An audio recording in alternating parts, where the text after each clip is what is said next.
چنانچه می‌دانید ای سروران، آنها 4 لشکر هستند: حمص، دمشق، بصرا و عربه در فلسطین. تعداد هر یک از آنها بین 7,000 نفر تا 10,000 نفر و تعداد کلیشان 30,000 نفر می شود.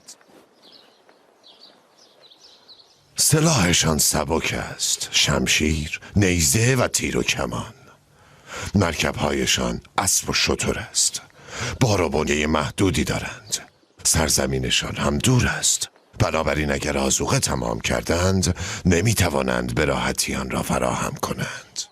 چرا با اینکه تعدادشان نسبت به لشکریان ما اندک است، لشکرشان را در 4 منطقه پراکنده کردند؟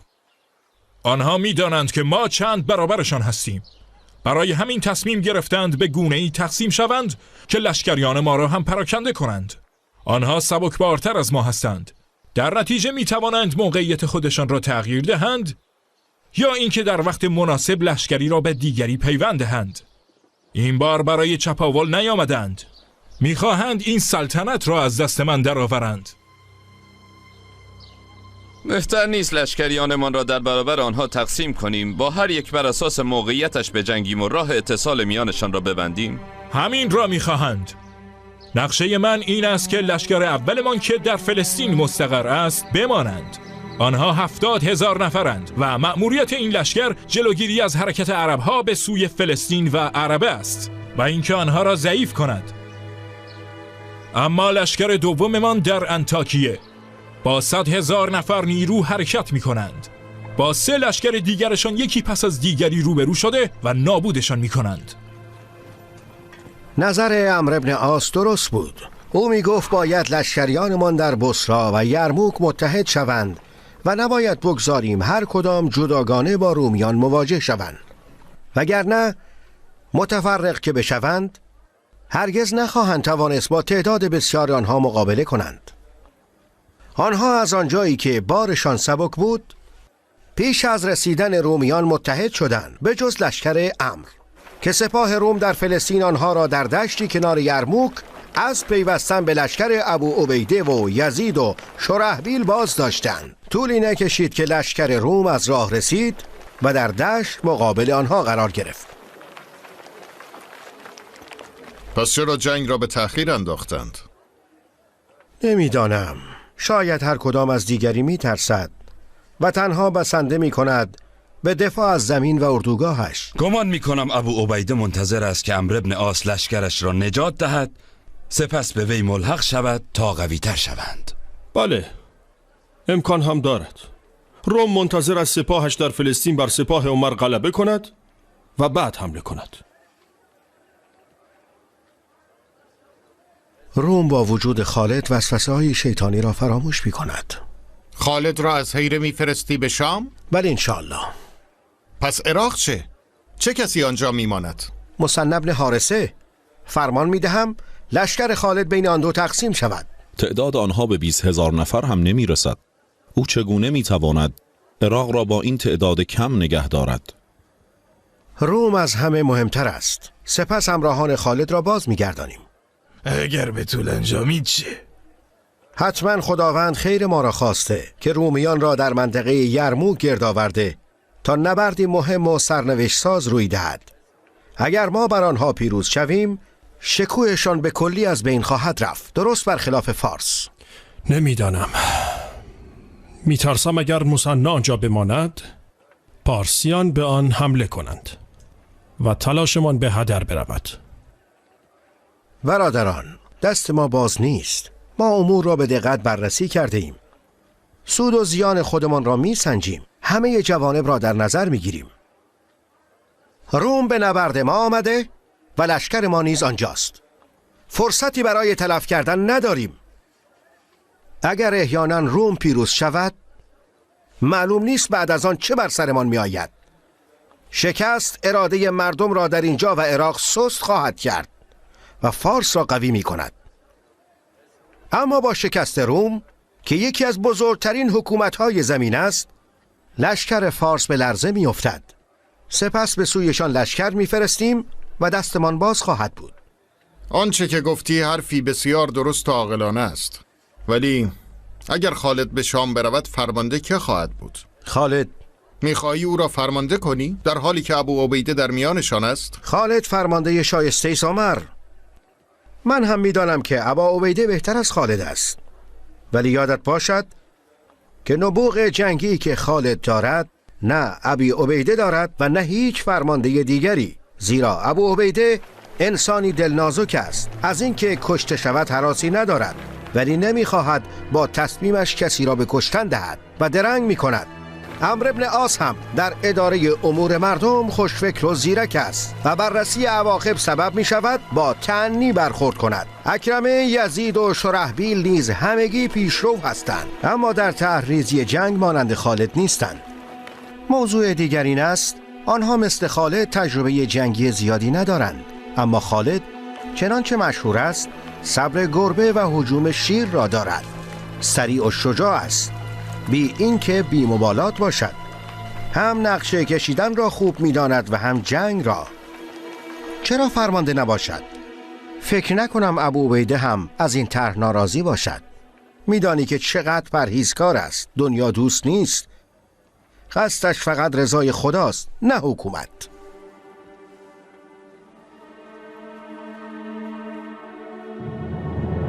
هر دوتا مهمند. کوتاه‌ترین مسیر برای رسیدن به برادرانمان در بصرا. مورد دوم، یافتن مسیری است که از دشمن و روستاهای مسکونی عبور نکند تا بتوانیم رومیان را غافلگیر کنیم. اکنون راه‌های ممکن را می‌یابیم و سپس بهترینش را انتخاب می‌کنیم.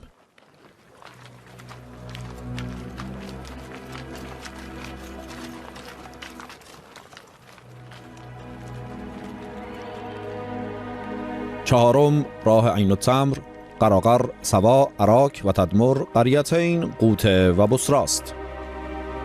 اینجا دژهای روم و فارس وجود ندارد و می توانیم با خیال راحت به بصرا برسیم. راه کوتاهی هم هست، ولی باید صحرایی بی آب و علف را پشت سر بگذاریم، یعنی 5 شبانه روز برویم تا اینکه بتوانیم به آب برسیم و بتوانیم جان تازه‌ای بگیریم. و تو راه آخر را انتخاب کرده ای؟ میدانم که خطرش بسیار زیاد است. با گرمای آفتاب و کمبود آب مواجه هستیم. 5 شبانه روز سخت. ولی اگر راهی برای رهایی از این مشکلات بیابیم، بهترین راه برای رسیدن به هدف در کمترین زمان است. اگر از برادرانمان در شام جا بمانیم و دشمن به آنها برسد، مصیبتی که آنها میبینند از سختی‌های ما بسیار بیشتر است. رافع، تو در این باره چه میگویی؟ من این راه را یک بار همراه پدرم در کودکی رفتم. سوارکار تنها میترسد که در آن قدم بگذارد، چه برسد به لشکریانی که بار بنه دارند. تو فقط مسئله آب را حل کن، چرا که مهمترین مشکلمان هم همین است. نمیدانم. از پای ما هم آب میخواهند. ما نمیتوانیم برای همه آب برداریم. از پا که بمیرن ما هم میریم. نه نمیدانم. بگو در سرت چیست؟ آب شرب خودمان را می توانیم هم کنیم و صرفه جویی کنیم تا به سوا برسیم. آنجا آب هست، ولی برای اسب‌ها شتران قوی میبریم که چند روز آب نخورند. بعد آنها را آب میدهیم تا شکمشان پر از آب شود. بعد دهان و پشتشان را میبندیم تا نشخوار نکنند. هر وقت ضروری بود نهرشان میکنیم. سربازان گوشتشان را میخورند، اسب‌ها هم آب ذخیره شده در شکمشان را میخورند، آبی که با شیر شتران مخلوط شده.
السلام علیکم و رحمت الله.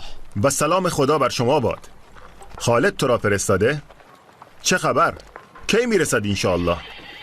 از حیره مرا فرستاد پیش از آن که حرکت کند.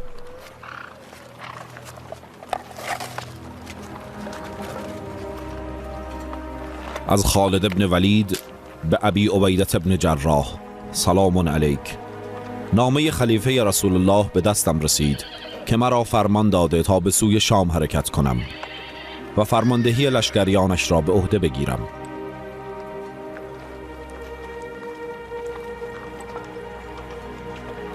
به خدا سوگند من چون این چیزی طلب نکرده ام و نخواسته ام و نامه‌ای در این باره نفرستاده ام. تو در وضعی هستی که نباید از تو نافرمانی کنند و با نظرت مخالفتی شود و بدون اجازه تو تصمیمی گرفته شود، چرا که تو سروری از سروران مسلمانان هستی که فضیلتت انکار ناپذیر است. از نظرات تو بی نیاز نیستیم. خداوند نعمتی را که به ما و شما عطا نموده کامل گرداند و همگی من را از عذاب آتش مسون دارد. و السلام علیکم و رحمت الله. فرمان خلیفه پیش از او به ما رسیده بود. او تصمیم درستی گرفته. خداوند خالد را سلامت بدارد. این چیست؟ از خالد به همه سربازان. برای همه بخوانید.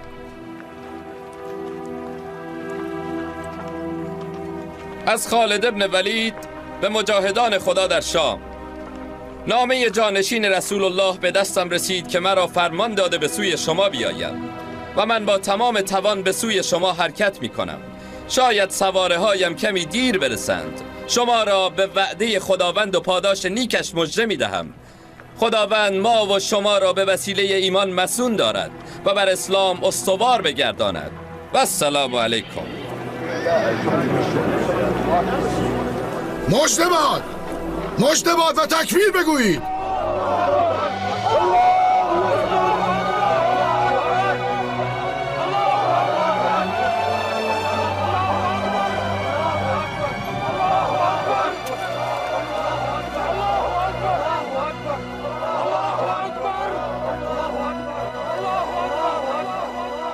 درباره ابو سلیمان اشتباه نمی کردم.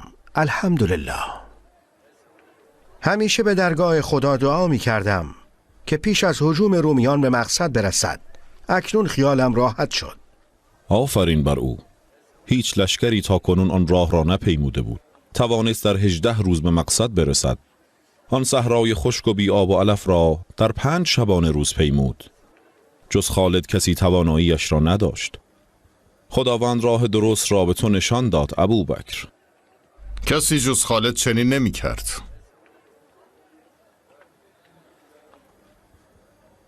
من نیز خدا را سپاس می گویم که او را به هدفش و هدف من رساند پیش از اینکه روم یاران من را دریابد. خداوند لشکرش را از آن حادثی پرخطر نجات داد. اگر به من بود منعش می کردم، ولی خالد پس از تصمیم درنگ نمی کند. به هر حال از آنجا عبور کرد و با لشکریانش سالم به مقصد رسید. اگر لطف خدا نبود به احتمال زیاد به شهادت می رسیدند. ولی خداوند آنها را رها نکرد. از این بابت شاکریم. انصاف بده و ممنونش باش. بله، من از خالد به خاطر تلاش و زیرکی و شجاعتش سپاسگزارم. اگر خودش تنها بود هیچ خورده ای نمی گرفتم و تشویقش هم می کردم. ولی او مردم را به کارهایی وادار می کند که توانش را ندارند، در حالی که انسانهایی ضعیف نیز میانشان وجود دارد. بنابراین من هم به دیده احترام به قدرت وی می نگرم، هم دلم به حال مؤمنان مجاهد لشکرش می سوزد. اگر این بار آنها به سلامتی رسیدند، بار دیگر هم می رسند. تعادل میان بیباکی او و رأفت ابی عبیده بسیار نیکوست. درست به همان صورتی که ابوبکر با عمر متعادل است. او بیش از همه به تو شباهت دارد و سبحان الله که این شباهت شما سبب اختلافتان می شود. ای عمر، ای عمر، چه کسی ویژگی های انسان کامل را دارد؟ هیچ کس مگر رسول الله صلی الله علیه و سلم. ما فقط تلاش میکنیم و یکدیگر را متعادل میسازیم. با فرستادن خالد دقیقاً همین کار را کردیم. شجاعت او و مهربانی ابی عبیده را به یکدیگر پیوند بله، زدیم.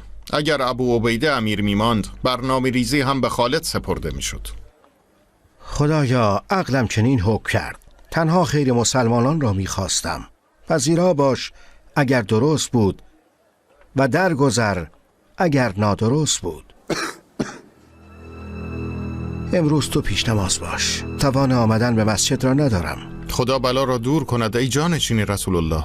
چرا حالت خوب نیست؟ احساس ضعف شدیدی میکنم. چیز مهمی نیست انشالله.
الله اکبر، الله اکبر.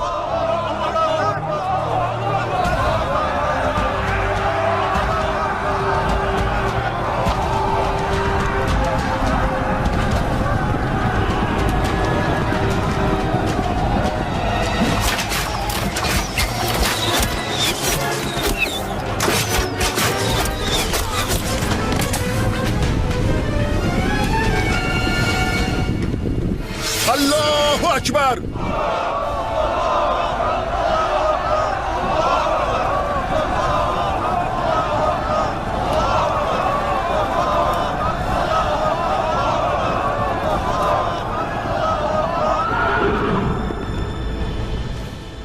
نمیتوانم بفهمم. عرب ها از اطراف بصره به سوی فلسطین می آیند، در جنگ سپاه اول ما را شکست می دهند و بعد همگی به یرموک برمی گردند، در حالی که سپاه اول ما حرکتی نمی کند.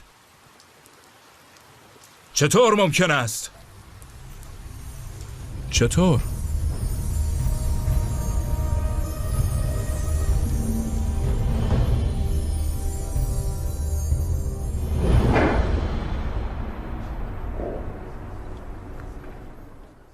پروردگارا شفایش ده که تو فقط شفا دهنده بیمارانی.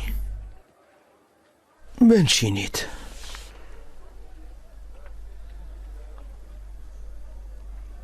گوش کنید.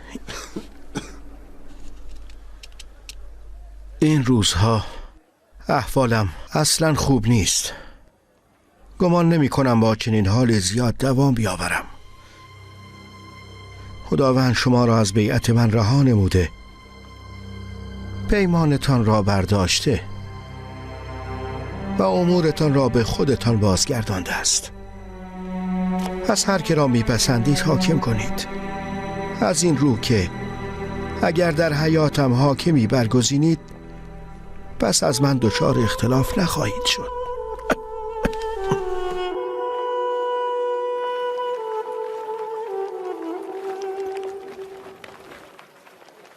کجا می روی ابا حفص؟ با هم فکر کنید و یکی را برگزینید. من هم خواهم پذیرفت. همگی شما شایسته اید انشاءالله. من را از این امر معاف کنید که من آن را نخواهم پذیرفت.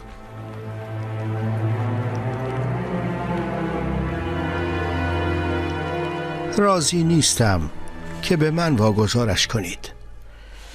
می‌خواهید من نظر بدهم، همه خود را کنار می‌کشند. می‌دانم که وظیفه سنگینی است و صاحبش نزد خداوند مسئول است و هیچ یک از ما نمی‌داند که از آن سالم خارج می‌شود یا نه. ولی ناچاریم، چون از واجب‌ترین امور است. چه کسی باید حق را به صاحبانش برساند و چه کسی مردم را متحد می کند؟ لا حول ولا قوة الا بالله. نظر ما نظر شماست جانشین رسول خدا. پس هم فکری و شورا چه؟ صلاح خودت، تصمیم با توست. ما نظرمان را گفته و هیچ نصیحتی را دریغ نخواهیم کرد. اگر نظرت موافق ما بود به همه اعلام میکنیم.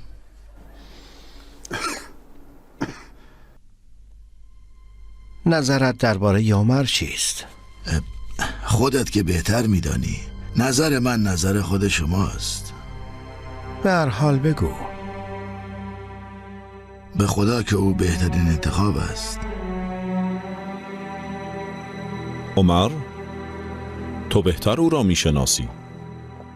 نظرت را بگو ابا عبدالله. عمری که من شناختم درونی بسیار صادق و پاک دارد و همه به او اعتماد دارند. خدا خیرت دهد. نیک گفتی. جز خوبی دربارش نمیگوییم، فقط منافق از او بیزار است. رسول الله صلی الله علیه و سلم درباره او گفت: ای ابن خطاب، قسم به ذات خداوند، اگر شیطان ببیند تو در راهی ایستاده ای قطعاً به راه دیگری خواهد رفت.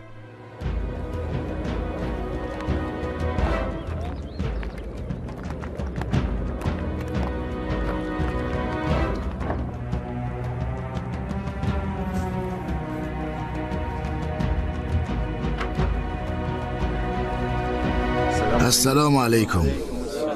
ای ابوبکر، خیرخواهی برای خدا و پیامبر و مسلمانان است و برای مشاوری امین.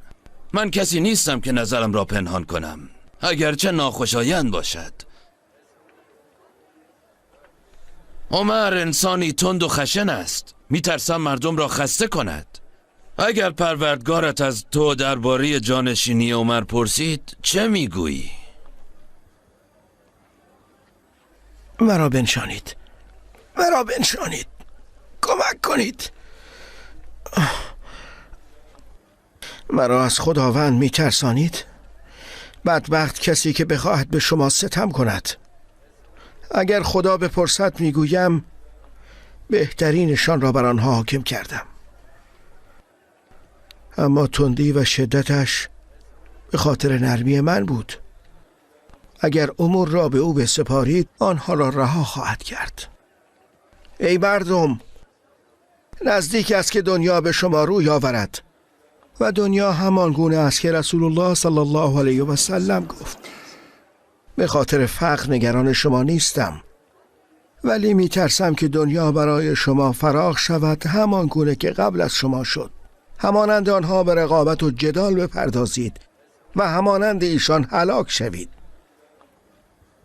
شما به مردی مانند عمر نیازمندید. پرهیزکار و خدا ترس است، چنان استوار است که از سرزنش دیگران نمی هراسد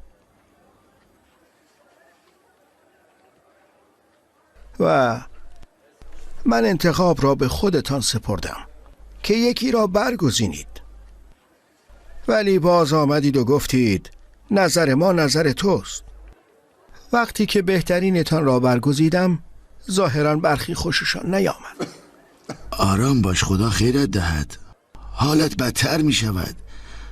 مردم در برابر نظر دو دستند، یا اینکه نظرشون مثل توست یا اینکه با نظرت مخالفند و کمی سختگیری میکنند.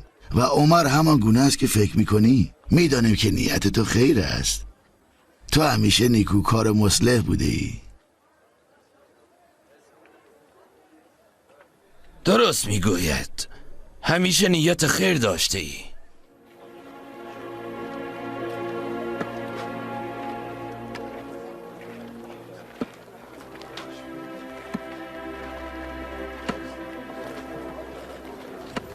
مگر چه اتفاقی افتاده از جانشین رسول خدا که با این حالت نزد مردم آمده ای؟ مراعات حالت را نمی کنی؟ برادران مسلمان، سوالی دارم. آیا از جانشینی که تعیین کردم خرسندید؟ خدا شاهد است که نظر همه را شنیدم و خویشاوندم را بر نگزیدم. بدانید که عمر ابن خطاب را برگزیدم. اگر راضی هستید همگی از او اطاعت کنید. خداوندا، من با این کار فقط صلاحشان را میخواهم. بیم داشتم به فتنه بیفتند و کاری را کردم که تو بدان آگاهی. بسیار اندیشیدم و بهترین را برگزیدم، عمر را. او توانمند است، پاک دامن است و پرهیزکار.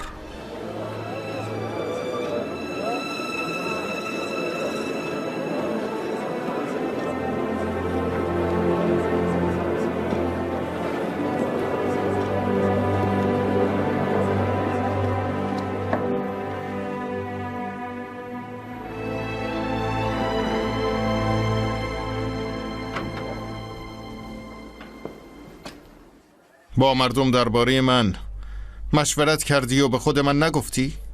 من این سمت را نمیخواهم. اگر به آن مایل بودی به تو نمی سپردم.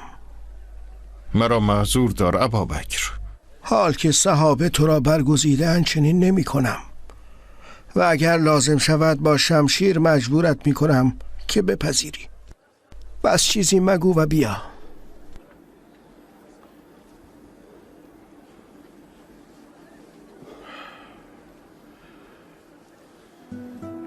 همیشه پرهیزکار باش عمر. بدان که ترازوهای قیامت به وسیله پیروی از حق در این دنیا سنگین می شوند. شایسته است که کفه ترازوی اعمالت پر از نیکی ها باشد. هرگاه از بهشتیان یاد شد بگو می ترسم جز آنها نباشم. و صحبت دوزخ که شد بگو امیدوارم هرگز جز آنها نباشم. باید همیشه امیدوار و محتاط باشی. نه امید واهی داشته باش و نه از رحمت خدا ناامید شو. با مردم نرم خو باش.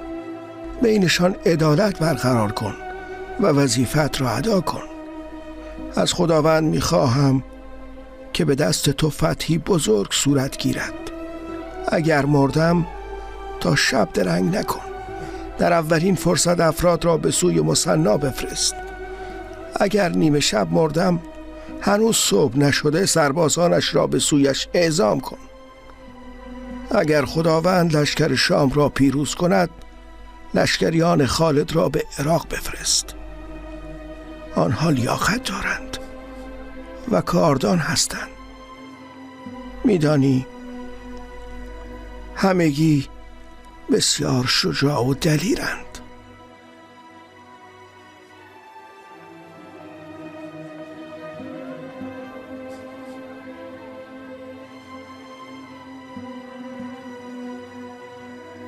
چقدر مشتاق رسول الله هستم. بسم الله الرحمن الرحیم. این وصیت ابوبکر ابن ابی قحافه در آخرین لحظات عمرش در این دنیا در هنگام خروج از آن و اولین لحظات آخرت و ورود به آنجاست. جایی که حق عیان می شود، تبهکار یقین می یابد و تصدیق می کند. همه بدانید که عمر ابن خطاب را جانشین خود نمودم. از او اطاعت کنید ای مؤمنان. بهترین انتخاب است. بهترین نظر از هیچ نظر نیکی دریغ نکرده ام و همواره خیرخواه همه مسلمین بوده ام. عدالتش بر همه آشکار است. شما هم می دانید اگر تغییر کرد هر کس مسئول کرده خیش است. نیتم خیر است و از غیب بیخبرم و به زودی ستمکاران میفهمند بازگشتشان به کجاست. کاملا درست است. اطاعت میکنیم. بیا جلو عمر.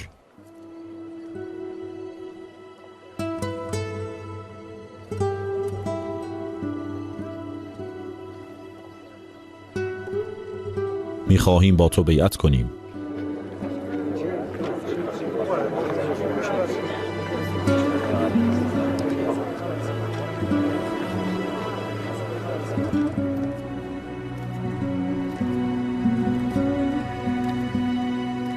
عایشه،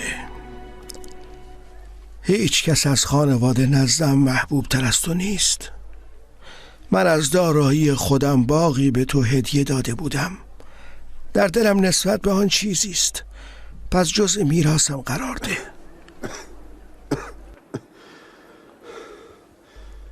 از همان زمان که عهدهدار مسلمانان شدم هیچ درهم و دیناری را به ناحق و شبهه نخورده ایم. همواره غذاهای بسیار ساده و معمولی میخوردیم و لباسمان مانند لباس دیگران ساده و خشن بود. از غنیمت مسلمانان چیزی نزدمان نیست و امانتی نداریم جز شتری که با آن از شاه آب میکشیدیم و آن پارچه مخملی. هرگاه مردم آنها را نزد عمر بفرست تا خیالم راحت شود.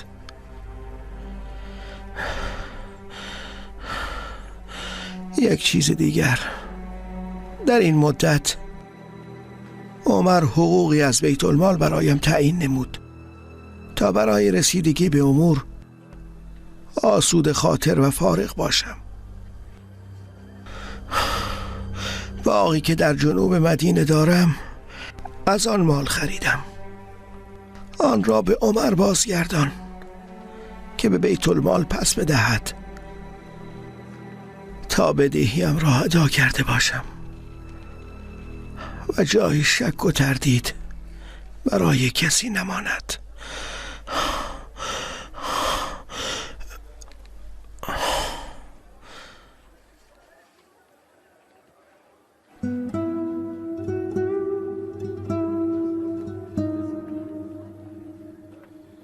ای خلیفه رسول الله، کار حاکمان پس از خود را دشوار نمودی. هیهات که به گرد پایت رسم، چه رسد به خودت. انا لله و انا الیه راجعون. خدا رحمتت کند ابو بکر. تو یار رسول الله و مونس و آرامشش بودی، به تو اعتماد داشت و محرم اسرارش بودی. همان گونه که رسول الله فرمود اگر جسمت ضعیف است در اجرای فرمان خدا قوی هستی. خداوند تو را به پیامبرش محمد ملحق کند، ما را پاداش دهد و پس از تو گمراه ما نسازد. درست گفتی.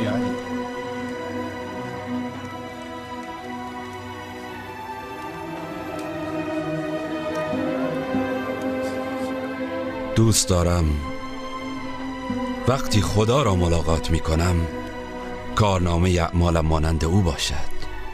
او را در کنار پیامبر دفن می کنیم ابوالحسن، زیرا وصیت خودش نیز همین بود.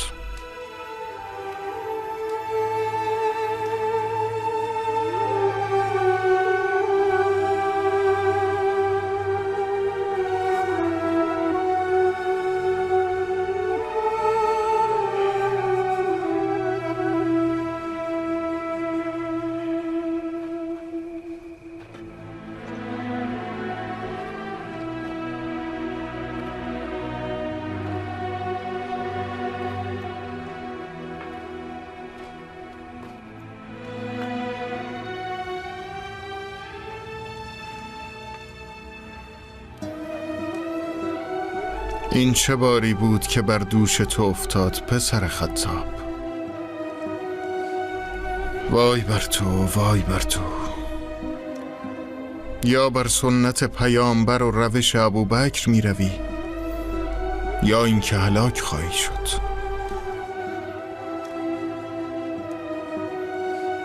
حال که مرا با این بار گران می آزمایی، پشتی قوی ارزانی دار.